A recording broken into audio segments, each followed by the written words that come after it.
daawadayaal habeen wanaagsan waxaa caawa inoo suurta gashay inaan waraysi la yeelano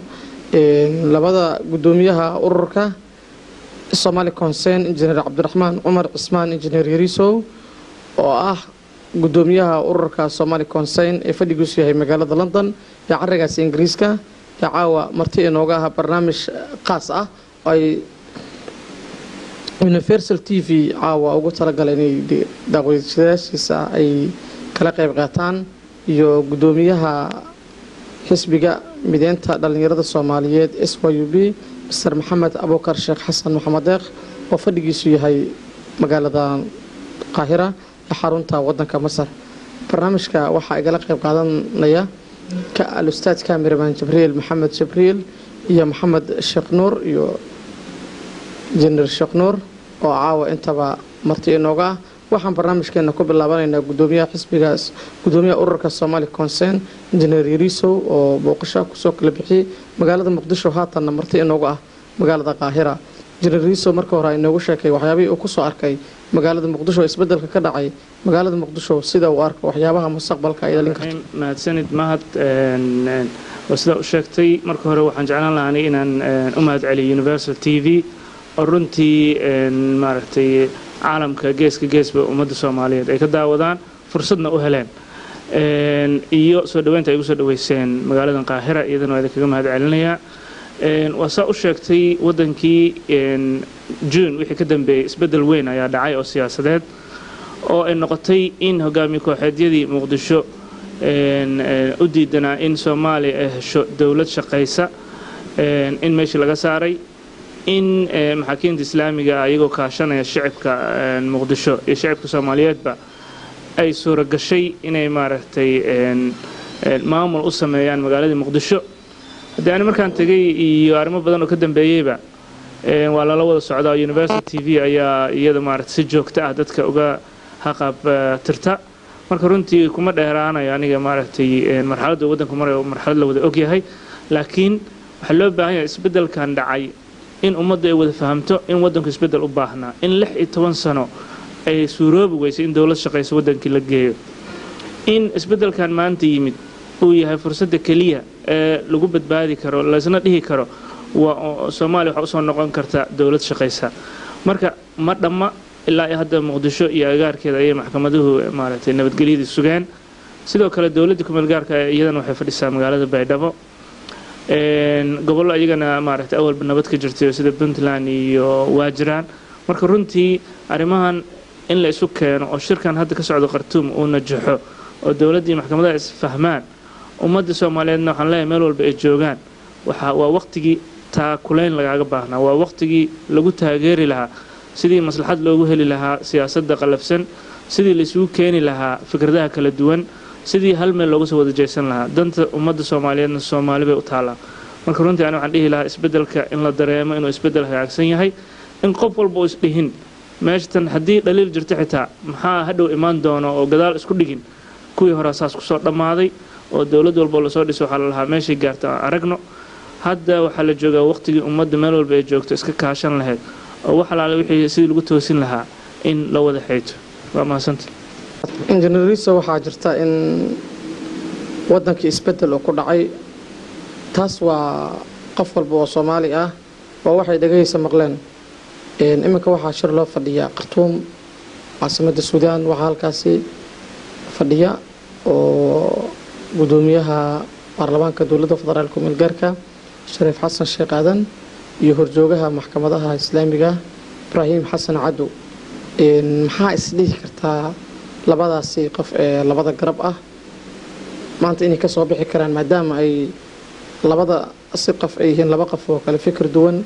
intaba ilaa hadda go'aan cad oo ka soo baxay uusan jirin taasoo kala salaysan tahay shariicada islaamka iyo dawladda federaalka meelgaarka oo ku dhisan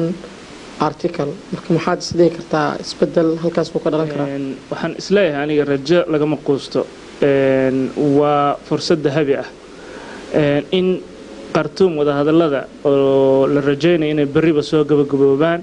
inay ku dhamaadaan si sharaf leh oo isu keena labada qaybood ee kala duwan waa marxaladda kaliya ee maanta lagu badbaadin karo wadankii sidaan la socono jawiga uu ku bilowdayna waa jawi heer sare ah gudoomiyaha baarlamaanka iyo wafdiga hogaaminayo runtii aan waxa aaminsanahay gudoomiyaha baarlamaanka inuu yahay shakhsiga ugu mudnaa ee dawladda iyo baarlamaanka inta joogtaba uga qayb gali lahayd wada hadallo bacdama isaga uu yahay shakhsi danta guudna eega runtiina ah shakhsi maaragtay aan dadka ku xadgudbin marka runtii waxaan isleeyahay gudoomiyaha baarlamaanka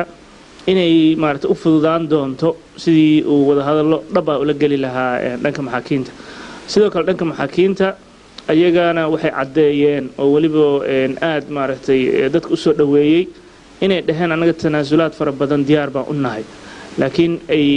ku xireen arrimaha soomaaliya inay soomaali u taallo ee faragelinta dowladaha shisheeyana maaragtay aan loo baahneen taas haddii isla gartaan oo ah qodobka ugu adag oo baarlamaanku ay taagan yihiin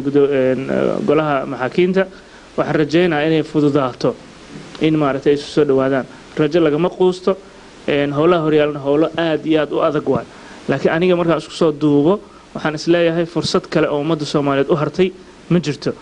laakiin haddana weli waxaa jira ifafaalo iyagana niyadda sii xumaynaya oo ay ka mid tahay dowladda federaalku meel gaarka ah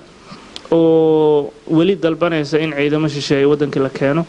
iyagoo la rabay inay hakad geliyaan ay sugaan inta wada hadallada ka dhammaanayo taas oo aad moodo in dowladaha IGAD ay ugu horeyso dowladda Ethiopia ay aad u karkarinayso ayna rabaan in ciidamadii si degdeg ah lagu keeno waddankii runtii ciidamo iyagoon raali la isaga wada ahayn haddii la keeno dhibkii baa bilaabanaya markii ciidamada la dalbanayayna dhibka maanta aad buu uga yaryahay oo dhib badan ayaa la xaliyey waxa dhimanna waa wax ummaddu maaragtay ay diyaar u tahay inay ka wada hadasho marka runtii dowladdu inay arrintaas aad uga fiirsato sidoo kale maanta waxa mise shalay bay ahayd madaxweynaha wuxuu xeerada daynuunay ku furay tababar ciidamada qaranka Soomaaliya la siinayo oo ay siinayaan saraakiil Ethiopian iyo Ugandes iyadana waa faragelin weyn oo ah waxa la jabiyay sharcigii AMS Embargo Soomaaliya u yaalay AMS Embargo ma ahan hub kaliya in laga mamnuucay Soomaaliya waxa ay in laga mamnuucay talo bixin oo xag military ah training tababaro in ciidamo la siiyo marka arinta tan waaba arin aad iyo aad u cad iyadana maxkamadaha iyo hay'adaha iyagana u dooda international lawgana iyagana waxaan rajaynayaa inay arintan qaramada midoobay lagu gaarsiin lahaa lagu gaarsiiyo marka runtii rajadan waa fiican tahay ifaalooyinkaasna waa iska jiraan marka waxaan rajaynayaa inay si wanaagsan ku soo wada dhamaadaan bal inuu jawaab inaga siiyo tababarka ciidamadaas la sheegay inay tababarayso wadamo ajnabi ah sidoo ka dhawaajin injineeriso waxaan su'aashaas u gudbinaynaa waxa ka jira iyo waxyaabaha ay ciidankaasi qaban doonaan gudoomiyaha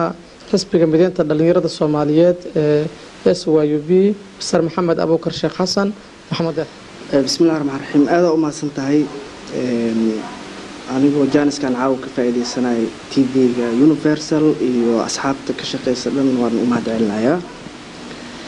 haddii si kooban oo fudud aan ugu jawaabo su'aasha ah ciidamada shisheeye ee dawladda ay dalbanayso iyo saraakiisha militariga ee hadda tababarka ka furay xerooyin ciidan gudaha dalka Soomaaliya anigu waxa u arkaa dawladda federaalku meel gaarka ee Soomaaliya waa dawlad sharci ah oo si dimuqraadi ah lagu soo doortay adduunka dhan uu ictiraafsan yahay dawladna haddii sharci ay tahay oo aqoonsi dibadeedna ay haysato waxay xaq u leedahay in ay samayso wax aliyaali wixii wadankeeda ay ku hormarin lahayd sidaa ka warqabno wadanka Soomaaliya muddo 16 sano ka badan waa uu burbursanaa waxyaabaha burburku ku dhacay waxa kamid ah ciidankii qaranka Soomaaliyeed hadii ay ahaan lahayn militariga biliiska iyo qaybaha kala gedisan ee ciidanka dawladuna waxa weeyaan waa dawlad oo yaani xukuuma intiqaaliya oo muhiimad ugu weyn ay qabanaysa ay tahay yaani in dalka dib u heshiisiin ay ka samayso tan labaadna ay wadanka sidii yaani ay ku hormarin lahayd iyo sidii Soomaaliya ay ugu soo noqon lahayd waagii hore oo kale inay ka shaqeyso marka ciidamo shisheeye inay dalbato si ay markaas tababar ay u siiyaan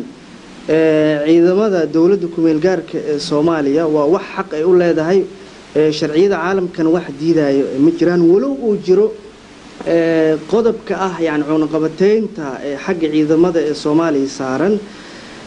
kaas waxa ay marxalad wadanka nidaam ama system uu ka jirin dawladda la aqoonsan yahayna ay ka jirin ayaa golaha amaanka uu qodobkaas uu soo saaray balse maanta waxaa jira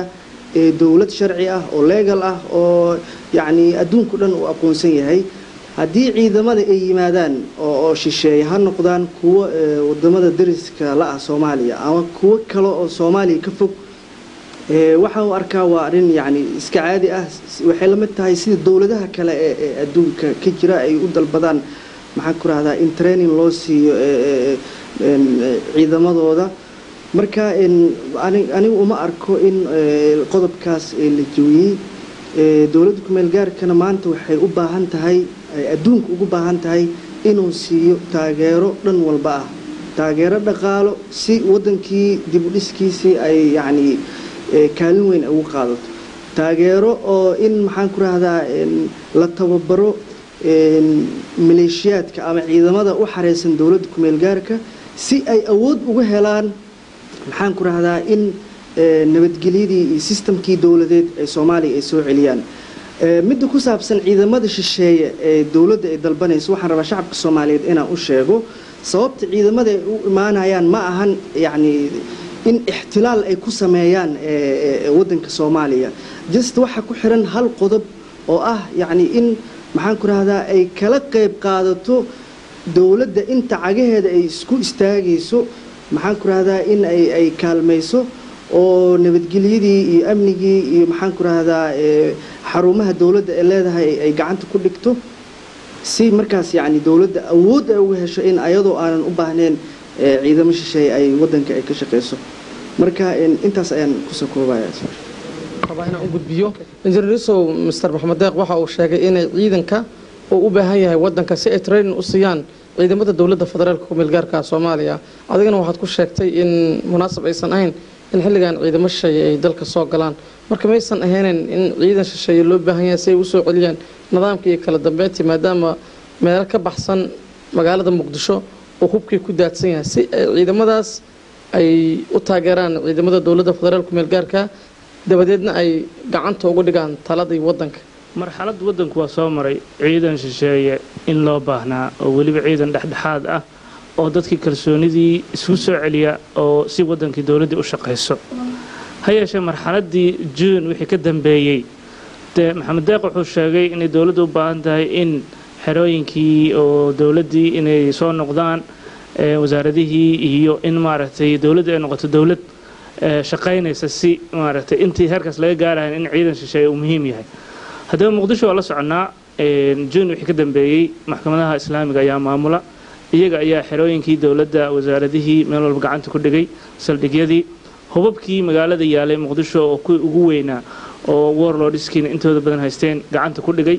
marka runtii dadaalkaas waa dadaal shacabka Soomaaliyeed ka yimid waa dadaal Soomaali ay sameysay waa dadaal maaragtay loo riyaaqay waa dadaal ku soo celiyay nabad magaalada Muqdisho oo ah meelaha ugu dhibka badan mar haddii ay taas dhacday haddii waxa la rabay dawladda sharcigeedana sharcigan oo adduunka laga wada aqoonsan yahay la leeyahay waxay aad dardar xoog la gashay markii maxkamadaha islaamiga ee Muqdisho yimaadeen ka hor aad baa adduunka uga walaacsanaa dawladda iyo habka ay ku socoto dawladda muddo 2 sano ay jirtayna 2 sano hawsha ay qabatay haddii ay qaban lahayd hawshan maxkamadaha islaamiga ay qabteen oo kaliya waxa la dhihi lahaa 5 sano dawladdu waxay ku dhamaatay si heer sare aad iyo aad ayaan loo soo wada dhaweyn lahaa annaga aan ugu horeyn lahayn dadka wadanka inta taga aad ugu mahad celiya adigoo iga raali ah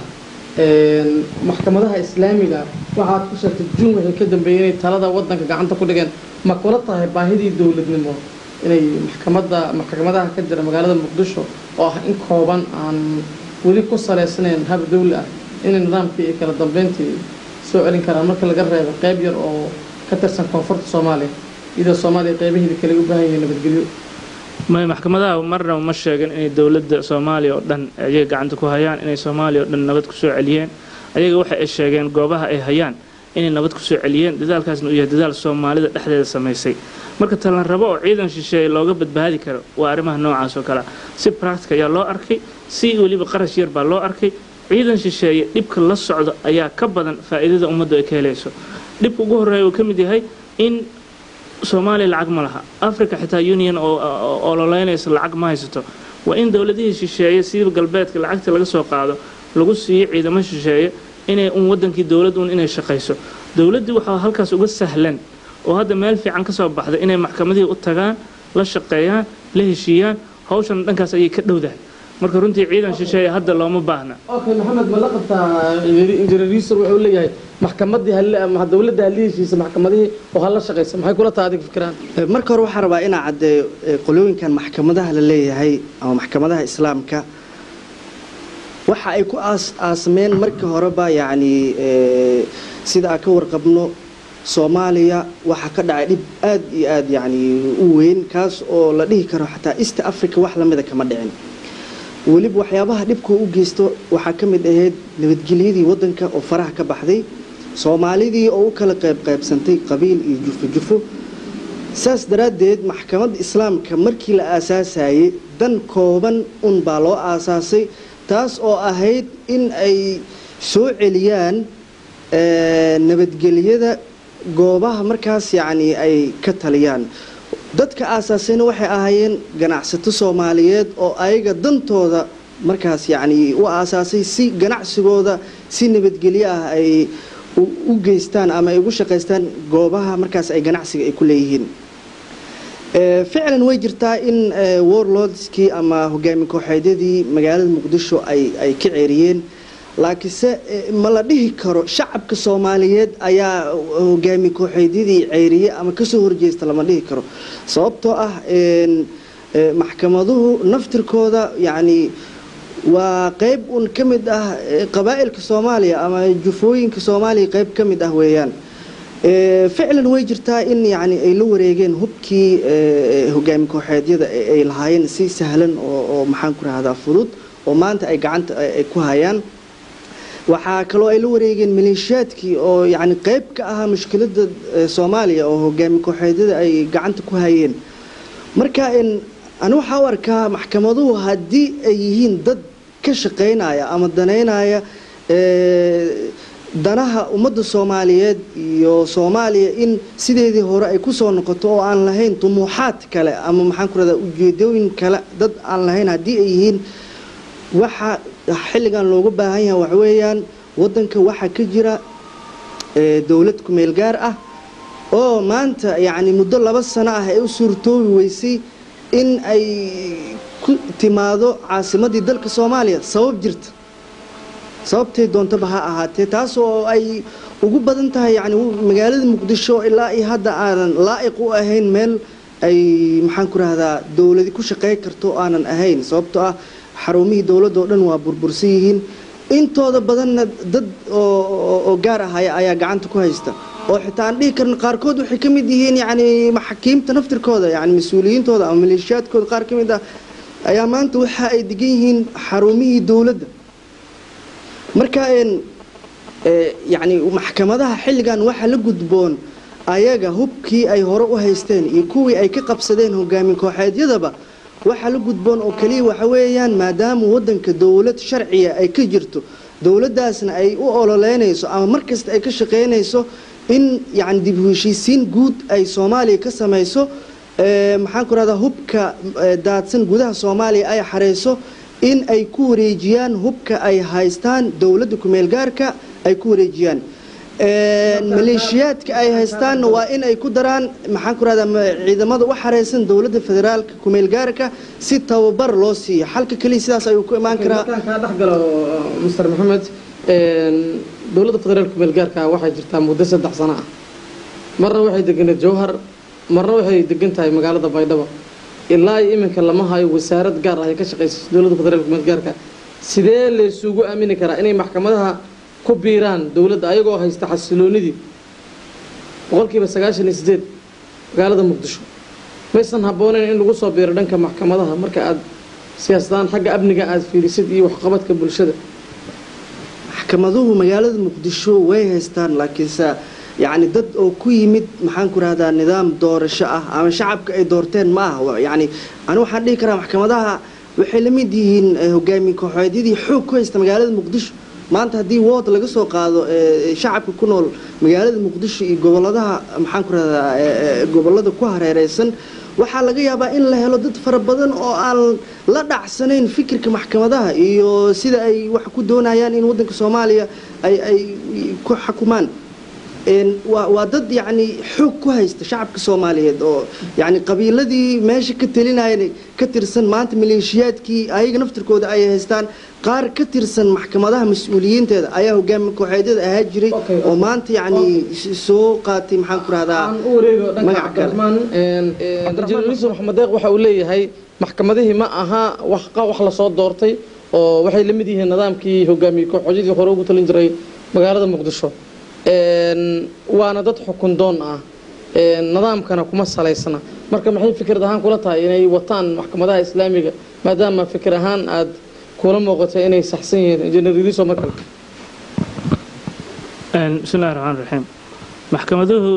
sideedaba waa dad horta wanaag qabtay waa dad ummadii dhibkii lagu hayay muddo intaas la eg oo dawladdu qaban weysay iyaga qabtay marka iyaga qofkii hogaamiye kooxeedyadii kula matala dib qof aan taariikhdii maaragtay aad ula socon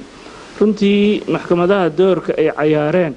waa door ummadda maaragtay qeyr ku soo celiyay isu keenay shicibkii ama qabaaladii kala duwanaa ee Muqdisho wada joogay iyagaba is aamini waayay suurageliyay inay hubkii dadkii ka dhigaan haddii la yiraahdo dawlad Soomaaliyeed ayaa waxay la kaashanaysaa qaramada midoobay ama hay'adaha caalamka in Soomaaliya disarmament lagu sameeyo waa la soconaa waxay qaadan lahayd muddo ugu yaraan 5 sano ah in Muqdisho kaliya hubka laga xareeyo qarash aad u fara badan oo magaca Soomaaliyeed lagu soo qaadayna waa lagu bixin lahaa inay miro sida hadda dhacay dhalin lahaydna cid hubto ma laha marka runtii mirahan la dhaliyay oo wixii dawlad qaban lahayd la qabtay nabadgelyada la soo celiyay wasaaradihii ay dawladda lahaan jirtay la xaaqayo magaaladii qashinkii laga arooriyay dekadii la furay airportkii la furay hogaamiye kooxeedyadii magaaladii laga suuliyay waxa kale oo looga baahan yahay maxkamadaha wali ma garananay marka iyaga iyo dawladdii oo muddo jirto 2 sano iyo bar waxay ahayd hogaanka dawladdu inuu fahmo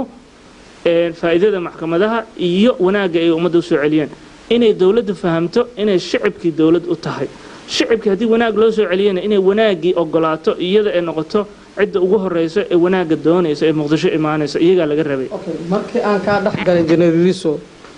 waxaad booqatay magaalada Muqdisho maxkamadaha islaamiga ee ka jira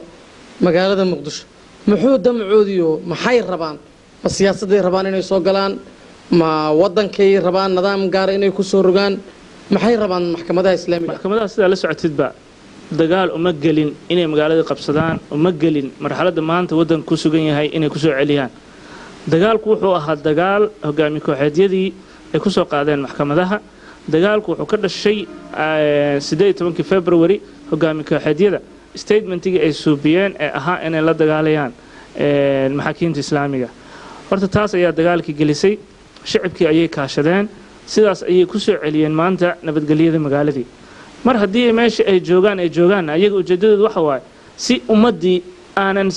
meesheeda hore loogu celin si allaal sidii lagu suuragelin karo in nabadgelyada ay ku waarto in ummadda khilaafka iyo maaragtay u dhaxeeya dib u heshiisiin lagu dhameeyo in arinta kaliya ay fahamsan yihiin ay tahay in ummadan diinta ka wada dhaxeyso in diintooda u soo noqdaan oo lagu hago bacdama maaragtay khilaafaadkii faraha badnaa oo muddo jiray si uu ku yaraado sababta keentay in maanta Muqdishona hal authority gacanta ugu galana waxa waa aaminaada dadkaas la aaminay marka iyaga inta bacdama meeshaas ay joogaan waa inay aad mas'uuliyad weyn waxay ka saaran tahay inaan ummadda sidii hore ku noqon marka xalka ugu horeeya ay subin karaan inay dawladdii wada hadal la furaan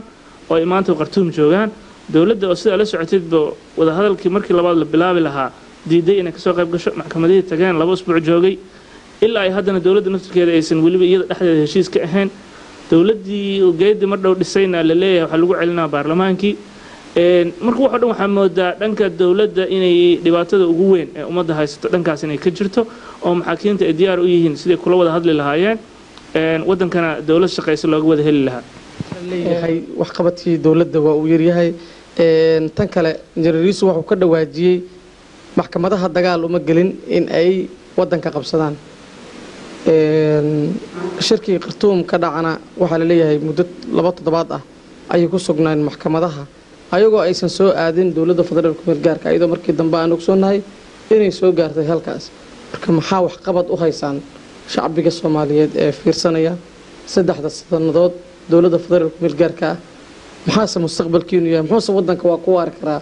leesleeya mar kale maxamed waxaan rabaa yani ummadda Soomaaliyeed inaan u sheego dowladii kaligeed wax ma sameyn karto waa in shacabku uu la shaqeeyaa si ay dowladda waxa ay rabto ay ugu fuliso dalka Soomaaliya arinta saaxiibkay injineer Riso ka dhawaajiyo magaalada Muqdisho yani dad iskhilaafsanaa inay maxaan ku raahdaa ay hal mid ay ka dhigeen maxkamadaha magaalada Muqdisho taariikhdeeda haddaan dib u raacno 16 sano ee soo dhaafay waxaan ka warqabnaa qabiil ka mid ah qabiilada Soomaaliya in ay degnaayeen oo ay haysteen magaaladana yani waa caasimadii dalka ma ahan yani meel oo hal group ama hal maxaan ku raahdaa faction kaliya ay inay ku noolaadaan loogu talagalay marka saas daraadeed maxkamaduhu hadii ay yani daacad ay ka tahay maxaan ku raahdaa horumarka iyo wanaaga ay ka sameeyeen waa run airportkii ayaa maanta magaalada Muqdisho furan caalamiga ah dekadii ayaa furan jidadkii walxaqaya waa run waxyaabahaas dhan waa wax wanaagsan maxaa ay ugu dhawaaqi waayeen maadaama magaalada Muqdisho ay tahay yani caasimadii dalka oo Soomaali oo idil ay ka wada dhaxayso oo aan ognahay dadka qurbaha maanta ku nool boqolkiiba yani 50 ka badan in ay ka qaxeen amni daro darteed magaalada Muqdisho maxay u dhihi waayeen maxaan ku raahdaa ku soo laabta guriyihiina si nabadgelyo ayaa ugu noolaan kartaan maxaa ay arintaas u dhihi waayeen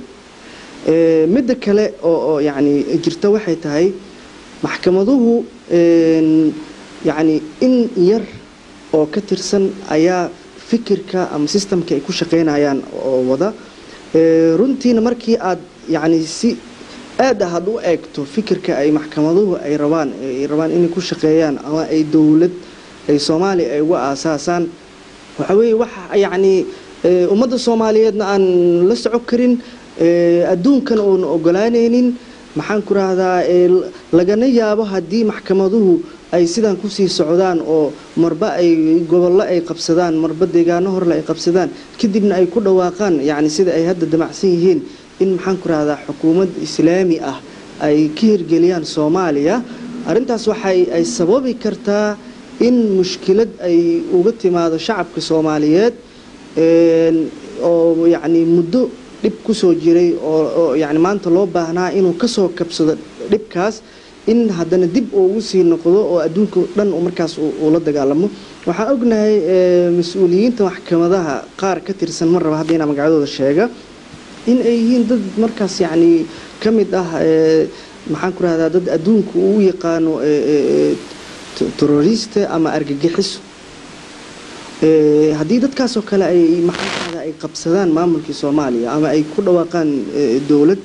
arintaas waxay sababaysaa yani ololaha adduunka ugu jiro in dadka maxaan ku raahdaa argagixisada uu la dagaalamayo haddii gudihii Soomaaliya hadda laga helo oo aan dhihi karno waa dad yar oo farkutiris ah oo xitaa maxkamadaha dhan aynan ka wada tirsaneen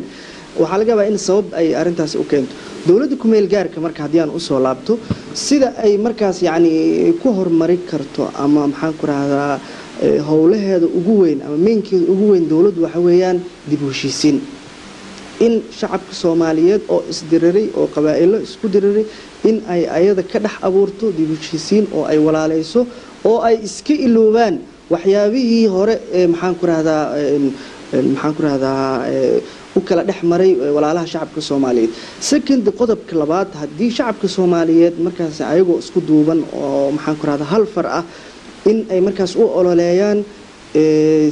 i'maar albalad ama sidii wadankii markaas dib ugu dhismi lahaa ayagoo kaashanaya firisti dadkooda Soomaaliyeed kadibna adduunka maxaan ku raahdaa si uu u kaalmeeyo maxaan ku raahdaa dawladda ku meel gaarka si ay maxaan ku raahdaa jaanis ugu hesho in dib u dhis wadankii ay ku sameeyso waxaan rabaa inaan gudbiyo su'aasha inay tahay mid muhiim ah oo dadka Soomaaliyeed in badan ay ka dhawaajeen injineer Riso Mr. Maxamed Deeq waxa uu sheegay in ay shacbiga Soomaaliyeed mar kale aysan u baahnayn inay curyamaan sababtoo ah wuxuu leeyahay maxkamadaha islaamiga waxaa ka tirsan dad target ah oo Mareykanka doonayo si aysan mustaqbalka Soomaaliyeed u lumin sidee maxkamadihii islaamiga ahaa ee ayaga shacbigii dhibaatada la galay dadkii iyo hogaamiye kooxeedyadii sidee maanta la isugu konsol garay karaa oo la isugu jaangoyn karaa dadka Mareykanka doonayo iyo dadka iyo maxkamadaha arinta tan waxa moodaa in maaragtay aysan raad lahayn midna markii aan ma maqal meel leeyahay maxkamadaha islaamiga ama dad ka tirsan ayaa liiska argagixisada ku jira horta taas waa aniga ma maqal mana qabo inay ku jiraan Mareykanku waa hadleen markii maxkamaduhu ay xukunka qabsadeen waxa ay codsadeen waxay ahayd 3 qof oo ajnabi ah iyaga ku tuhunsan yihiin inay Muqdisho joogaan oo iyadaba aan wax cad aysan jirin horta runtii marka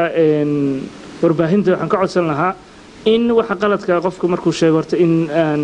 laga gudbin oo laga saxo tan kale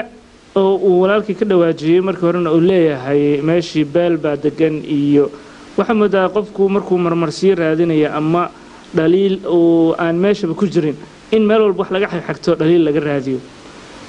maxkamadaha islaamka qofkii rabo inuu Soomaalinimo ama si qabiil ama si beel ama si gaar wax isaga arkana kulli hadii uu ka dhaxraadiyo waa ka dhaxilaa dadkaas waa dad Soomaalinimada dhab ka tahay waa dad islaamnimada dhab ka tahay waa dad si Soomaalinimo ah iyo wadaninimo u wajahay arinta ilaa iyo haddana u wajaha marka hadii aan mar walba ka hadalno anaga looma dhama iyadana xogaa dhibkeedii leedahay marka hadii maxkamadihii warlordskii ka tuureen meeshii hadii ay ummadii u soo celiyeen caadi hadii dekadii airportka fureen ana waxaan qabaa inay maaragtay dadaalka ay subiyeen in lagu amaano ama lagu garab galo moogiye cidii gadaal iska dhigaysana ay tahay cid marmarsiyo kala rabta marka runtii waxa haboon dadaalka hadii qofku walaalka haduu ku qabiili haduu iskugu aham dadaalka uu subiyay in loo subiyo arinta Muqdisho waa arin Soomaaliya oo dhan u wada taalo waa xaruntii Soomaaliya shakhs kasto Soomaaliya waxa laga rabaa inuu si Soomaalinimo wadaninimo marka hore wax u wajaho kadib ayaa wax walba horta noo wada hagaagayaan ta kale oo uu leeyahay guriyihii dadkii maxaa loogu celin waayay taas aniga kulleeba waa saan hore u sheegay maxkamadaha hore ay u cadeeyeen wax walba way sheegeen marka qofkii rabo in taariikhdii maxkamadaha iyo wixii ay suubiyeen waa wax available la heli karo horta qofku inuu isaga dib ugu noqdo oo aniga intaan ogahay maxkamadaha way sheegeen in dad gurigooda u soo noqdaan way sheegeen in maaragtay qof walba maaragtay xaqiisii la siinayo ta kale maxkamadaha islaamiga sababta kaliya ee shacabku u aaminayaan ma aha shakhsiyaadka horboodaya waxa waaye qadiyada ay aaminsan yihiin oo ah dadkan in si islaamnimo ay wadannimo lagu soo celin karo taas ay tahay horta muhiimadda ugu weyn oo qof kasta la rabo inuu fahmo maxkamadaha wax saa'id ah waan soo koobi karnay qabtaan oo shacbigana uusan u baahnayn maanta in loo sheego adiga maxay dawladdaadu qabatay maxayse kula tahay in xalka Soomaaliya uu ku dambeyn doono aniga ma diidani maxaan ku raahdaa maxkamadaha in wax badan oo wanaag ay sameeyeen yani wax la taaban karo oo wanaag ah ay waxay ka sameeyeen magaalada Muqdisho iyo gobollo ku yaala koonfurta Soomaaliya saas oo ay tahay waxa la rabaa qofka markuu wax qabanayo oo wanaag ah ma ahan in yani uu yiraahdo anigu wax baan ku qabtay waa inaan helaa bedelkeedii yani waa inaan helaa bedelkeedii maxaa ku raahdaa in aan ku taliyo ma ahan maxkamaduhu hadii ay sida ay sheeganayaan dad oo islaamnimo iyo insaaninimo iyo maxaan ku raahdaa dhibka ay ku hayeen hogaamiye kooxeedyada ay intay u dul qaadan waayeen ay shacabka Soomaaliyeed ka kor qaadeen dhibkaas maanta waxa la rabaa in ay eegaan maxaan ku raahdaa shacabka Soomaaliyeed wuxuu u baahan yahay oo u ooman yahay oo intaas oo sano adduunka aan uga harnay oo yani maxaan ku raahdaa Soomaali maanta ay ugu tirtirantay baan dhihi karo qaaradda adduunka waxa weeyaan waa dawladnimo adduunku yani marxalad maanta waxaan mareynaa yani wax la yiraahdo system dawladeed ayaa ka jira yani dawlad ayaa la rabaa shacab kasta oo meel ku nool waa inay leeyihiin dawlad loogu soo hagaago oo wadanka shaqeysa laakiin ma ahan yani haddii la yiraahdo Islamic Accord ama maxkamadaha islaamiga ayaa ka talinaya waxa weey wax aan macno yeelaneyn sababtoo historyga xataa haddii aan gadaal aan ugu laabano waa soo aragnay yani amiir inuu meel ka taliyo waa soo aragnay khilaaf wax la yiraahdo waa soo aragnay maxaan ku raahdaa system fara badan yani dadkii naga horeeyay ku dhaqmi jireen maanta waxa mareena wax la yiraahdo dawladnimo laakiin maxkamad haddii la yiraahdo maxkamad islaam ah macnaheed waa su'aal teeda kale ereyga maxkamad markii la yiraahdo waxa la rabaa naftirkeeda in adiga maxkamadaadu ay dhameystiran tahay yani waxa la rabaa in aad haysato qaybihii kala gudisnaa ee cadaalad yani waa ina aqoon u leedahay qofkan waxa aad ku xukumayso maxaan ku raahdaa inaad aqoon buuxda u leedahay waxa la rabaa yani si oo qarsooneen oo cadaalad ah maxaan ku raahdaa in dadka loo xukumo qodobkaas waxa weeyaan waa qodob laga sugayo maxkamadaha haddii ay iska bedelayaan magacoodii haddii ay ku sii soconayaan waxa weey wax aan soconayn maxkamad adduunka meel uu ka socdo ma jiro waa nuqdada labaad Soomaali waxay isku dishay oo intaasoo sana yani dhibka iyo dagaalka ugu jira waxa waaye يعني عدالة در وحلا يرادو أما حق در for example هدي أن سوق قادرنو سوماليدو يعني وحاجر قبيلة أو محان كره هذا وين يعني إلها وين لكن أود كل حله جودها صومالي أو هوب كي دولتي هر محامي السياد بري كتجي أي قعنت كل جي iyo qabiilo yar oo markaas yani aan tira ahaan ku bandeen gudaha dalka Soomaaliya isla markaasna yani awood aan u helin in maxaan ku raado hubkaas ay gacanta ku dhigaan dadkaas waxa weey dad dulman ilaa saacadan aan maanta aan kula hadlayo yani waxyaabaha oo yani cadeynta cad ka dhigi kar waxa kamid ah يعني وارون محكمتها وسائل الإعلام ويكوشاجين إن يعني قف الله قف كيدونا إن حقي سلوسه عليو وقاذكره لكن فعلا وحفلي معها ما أنت قف مجال المقدشو جورجي كعرتي وإلى يومنا هذا للدقية هاي وقف كلا أو صومالي الدقية هاي مرة بإن مجلس عاشق أم فم الكيسة يعني مسكسو آميني كره يو كلا تشناي يو له الله يا جورجي سوق ساراي لازم مركب وحلو باهي هاي أو يعني سوماليا سيدي هور ugu soo laaba kartaa wadanka waxa ka jira waqtigan hadda dawlad federaal ah oo ku meel gaar ah awood ma lahan waarun waxa awood ku yeelan weysay shacabkii ayaan rabin inuu la shaqeeyo qaar ka tirsan walow inta fara badan shacabka Soomaaliyeed especially kuwa qurbaha ku nool aan ognahay inay markasta u ooman yihiin dawladnimo inay helaan marka shacabka Soomaaliyeed waxa la gudboon ha u tagaano qoladan maxkamadaha yani ha ka dhaadhiciyaano in maxaan ku raahdaa maadaama ay naftirkooda Soomaali ay yihiin maxkamaduhu ma dad meel kale nooga yimid waa Soomaalideena uun ciidanka u shaqeynaa waa maleeshiyaadkii hogaamiye kooxeedada ee lahaayeen waa in laga dhaadhiciyaa maxkamaduhu Soomaalinimo iyo system dawladeed oo maanta awood aan ku heli karno sumcadeeni iyo sharafteeni inaad dib ugu soo ceshano in maxaan ku raahdaa ay u ololeeyaan dawladana markaas yani ay la shaqeeyaan hadda maanta yani shir waxa loo fadhiyaa Khartoum Suudaan waxa la yiri maanta ilaa hadda waxa la isku mari laayaha laba qodob ma qodobka nabadgelyada ayaan ka bilaabeynaa mise qodobka siyaasadda ayaan ka bilaabeynaa ما أهن يعني إن وحيابها سوكلا يعني النقدان وحيابها لسكو خلاف مركا all in all هدي هذا الكأن سوكوبو محكمة الإسلام كا ضد بدن هذانو أما ضد ير هذانو ما أنتوا أود جرتا وهيستا مجال مقدشو وعاصمة دلكا يقول لك هلا oo koonfurta Soomaaliya ku yaala ha u badnaadeen maxaan ku raahdaa qolo gooni ah maamulkeeda ha u badnaadaan waxa kaliya oo la gudboon waxa waaye in hubkooda iyo maleeshiyadooda ay ku wareejiyaan marka hore dawladda federaalka meel gaarka Soomaaliya nabadgelyada qodobka nabadgelyada sidaasuu ku dhammaanaya yaa waddanka nabadgelyo ku soo celi kara marka dowladdeena ku soo celi karta anaga Soomaali ah dowladda naftirkeeda waxaa la rabaa in aan ka dhaadhiciyo aan u tusaa magaalada Muqdisho hubka yaalo waa inaan soo qaadaa oo ka bixiya magaalada si ay ayada naftirkeeda isaga dhaafto fikirka in ciidamo shisheeye ee doonato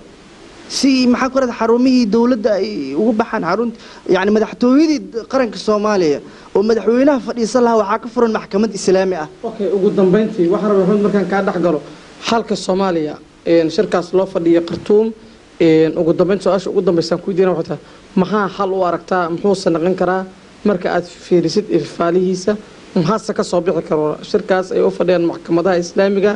iyo dawladda federaalka meel gaarka ugu dambeyntii ugu horeen ani maxaan ku raahdaa shirkaas waxa uu arkaa horta yani talaabo wanaag ah oo dawladda ku meel gaarkana ay qaaday ayadoo u tureysa shacabka Soomaaliyeed maxkamadahana ay ku dhaqaaqeen sidoo kale waxaan dhigi karnaa ayagoo fiirnaa danta shacabka Soomaaliyeed marka arinta labadaba la gudboon especially qoladan waa dawlad oo sax ah oo maxaan ku raahdaa adduunka dhan uu taageersan yahay waxa kaliya u baahan tahay waxa weey maanta waxa la magacaabay waxa weey waa wasiiro yani xitaa wasiiro ku xigeen far badan lama magacaabin wasiiro dawlayaal maxaan ku raahdaa haddii annaga aan isku qalbi fiyownaano oo maxkamaduhu ay iska saaraan waxyaabaha hamiga weyn ay ku fikirayaan أنا وحاورك يعني محكمة دي قرن الصوماليات حتى سيستم كذي مامول كذي ضد كشقي والو باهي هذه أقون أوليين عدالة دي ودن الصومالي إني يسوع عليان عدالة أو محنكر هذا صومال لما أو إسرائيل لما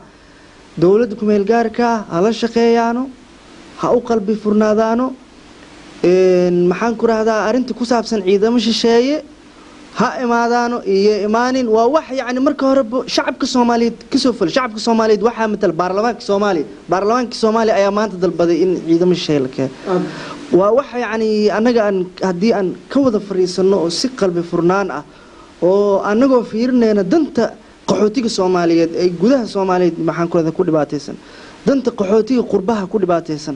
دنت محن كذا دتك جاجد وقول ما أنا جودها دلك صومالي dadka maxaan ku raahdaa shaqo la'aantu ee wadanku hees ayadoo qof kasta uu eegay special group kan cusub ee hadda soo baxay yaani yeena noqon dad tumuuxaad fara badan leh oo u hanqal taaga maxaan ku raahdaa wax oo weyn sidii jago amal in ay raadiyaan oo ay ka dhabeeyaan waxyaabaha marka horeba ay hubka u qaadeen oo ahaa in dib dadkan saaran ay ka dul qaadaan in wanaagaas ay sii wadaan ayagoo aan sii deenin lana tashadaan shacabkooda Soomaaliyeed oo ay dawladii ugu weyntahay intaas hadii ay la yimaadaan qalbi furnaan ani waxaan qabayaa in shirkaas uu ka soo bixi doono wax oo maxaan ku raahdaa miro dhal ah oo wanaag u ah shacabka Soomaaliyeed oo ku farxi doono laakiin hadii ay timaado cagsi intaas ka gadisan oo maxaan ku raahdaa yani la isku qalbi furnaan waayo la isku calool fiyownaan waayo oo iloobi waayo wixii hore yani shacabka Soomaaliyeed u kala dhaxmaray waxaan qabaa yani wuxuu la mid noqon doonaa shirkaas shirarkii hore ee maxaan ku raahdaa Soomaalida loo qabtay oo dib u heshiisiinta mana filaayo in arintaas ay dhici doonto sababtoo ah yani ilaa xad maxaan ku raahdaa wafdi ka socda qoladan Islamic Accord waxa la dhihi karaa waa dad yani maanta alayleey la dhihi karo dad yani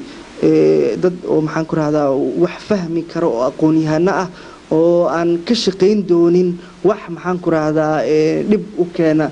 shacabka Soomaaliyeed okay kaas wuxuu ahaa Maxamed Abuukar Sheekh Xasan Maxamed Deeq gudoomiyaha xisbiga mideynta dhalinyarada Soomaaliyeed SYUP imikana su'aasha ugu dambaysa ayaan siinayaa Mr. Cabdiraxmaan Cumar Ismaan Injineer Yariso oo gudoomiyaha ururka Somali Concern Group fadhigiisu yahay magaalada London ee carrigaas Ingiriiska Injineeriso su'aasha ugu dambaysan ku weydiinaa waxay tahay muxuu xalka Soomaaliya ku jiraa maxaa laga filan karaa shirka Khartoum oo ay u fadhiyaan dawladda federaalka meel gaarka iyo maxkamadaha islaamiga mahad runtii arintan maaragtay Khartoum shirka ka socdo maanta maalintii labaad u yahay waxaan rajaynayaa horta inuu ku dhamaado si guul ah oo ummadda Soomaaliyeed dan u ah waxa kale oo iyadana muhiim ah in labada dhanba ay si dhab ah oo xalaal ah ay wada hadlaan arrimaha khilaafka la isku haystana maaragtay miiska lasoo wada saaro haddana markaan dib u fiirino walow ay rajada xagga dhanka dowladda ay aada u liidato waxaa muhiima dowladdu inay fahamto inay shacabka dowlad u tahay in dowlad Soomaaliyeed ay tahay haddii shacabku ogol yahay haddii danta shacabka ay mar walba ka shaqaynayaan runtii arrinta ciidamada shisheeye aad iyo aad ayay ugu qaldan yihiin oo ilaa hadda weli aad maaragtay ula daba socdaan sidoo kale waxaa iyadana muhiim ah in arrimahan dowlad dhisidda iyo inay ka baxaan inay howl kasto hakad geliyaan ay number 1 priority noqoto sidee loola heshiin karaa maxkamadii sidee wadankii Soomaalida iyaga wada heshiin karaan shirkana sida la wada soconaba Soomaalida iyaga ayaa la isku daayay oo dadka dhexdhexaadka xitaa waa laga saaray Soomaalidana sideedaba iyaga ayaa dantooda og heshiin kara si marka xalka guud loo gaaro waxa muhiim ah maxkamadaha in horta la fahmo dadaalka ay suubiyeen June ilaa maanta meel walbaba maaragtay nidaamka iyo kala dambeynta iyo ay ku soo celiyeen waxa muhiim ah shakhs kasto Soomaaliyeed sida Maxamed Deeqi dhalinyaradaba in horta arintaas aad u kuurgalaan ay macluumaad fara badan horta ka helaan markaas ay ogaan karaan meesha maaragtay xalku uu ku jiro dhalinyaradana sideedaba wadanka marti kama aha marti inay iska dhigaana ma aha maxkamadaha haddii loo arko inay wada qalad ku toosan yihiin waxa sixi kara waa annagii waa Soomaalidii wayna kula dhignaa ku qabsanaa dhahnaa wadadan ayaa ka wanaagsan laakiin haddaan dhahnad banaanka ka istaagna maxay keeni doonaan maxaa laga sugi doonaa iyadan dhibkeeda ay leedahay shirka Khartoum markaan waxaan rajaynayaa inuu noqdo fayskii labaad oo u sii gogol xaara in wada hadallada sii socdaan in marar kale la isku soo noqdo in arrimaha maaragtay xasaasiga dhan walbaba ayagana si gaar looga soo hadlo in ummadda Soomaaliyeed debate la dhaxgeliyo television universal oo kale ummadda la isu keeno sidee xal loo arkaa la yiraahdo iyagana u noqoto Khartoum bilowgii wada hadalladii ismalihi aniga beritoole waxa ku dhameyn doona wixii khilaaf ahayo jiray baydhabo ayaa Muqdisho imaanaysa Muqdisho ayaa baydhabo tagaysa ismalihi laakiin waxaan isleeyahay heshiiska ay meesha ku soo gaaraan wuxuu noqon doonaa mid ay isku heshiyaan inay wada hadalka sii socdo in marxaladda labaad loo gudbo in ama baydhabo la isugu tago maxkamadihii dawladdii ama xamar la isugu yimaado oo si markaas tartiib loo wada socdo marxaladana saas ay ku timaado ummadda Soomaaliyeedna yeelan degdegin Khartoum haddii lagu heshiin waayo macnaheedu ma aha arrimihii Soomaaliya waa dhamaadeen haddii lagu heshiin macnaheedu ma aha arrimihii Soomaaliya waa dhamaadeen mar walba waxa loo baahan yahay dabagal socda oo ilaa iyo aan meel looga soo harin jirin annaga ururka Somali Concern Group waa naga go'an tahay arrimaha Soomaaliya in si allaale sidii maaragtay nabad wadankaasi dawlad shaqaysa loo heli lahaa in loo helo loogana wada shaqeeyo waa mahadsantahay labadeennaba Mr. Maxamed Abuukar Sheekh Xasan Maxamed Deeq oo ah gudoomiyaha xisbiga mideynta dhalinyarada Soomaaliyeed SYUB oo fadhigiisu yahay magaalada Qaahira xarunta wadanka Masar iyo Cabdiraxmaan Cumar Cismaan Engineer Yariis oo ah gudoomiyaha Somali Concern Group oo fadhigiisu yahay magaalada London ee carigaas Ingiriiska barnaamijka waxa ay gala qayb qaatay mahadaya ka gaartay Ustaas Jibriil Maxamed Jibriil xagga araga xagga tabinta codkana waa anigoo ah wariye Mahad Carab oo Cali ana soo saaraha barnaamijka Universal TV ee magaalada Qaahira xarunta wadanka Masar waa Mahad Carab oo Cali oo idin leh is arag dambe oo xiiso leh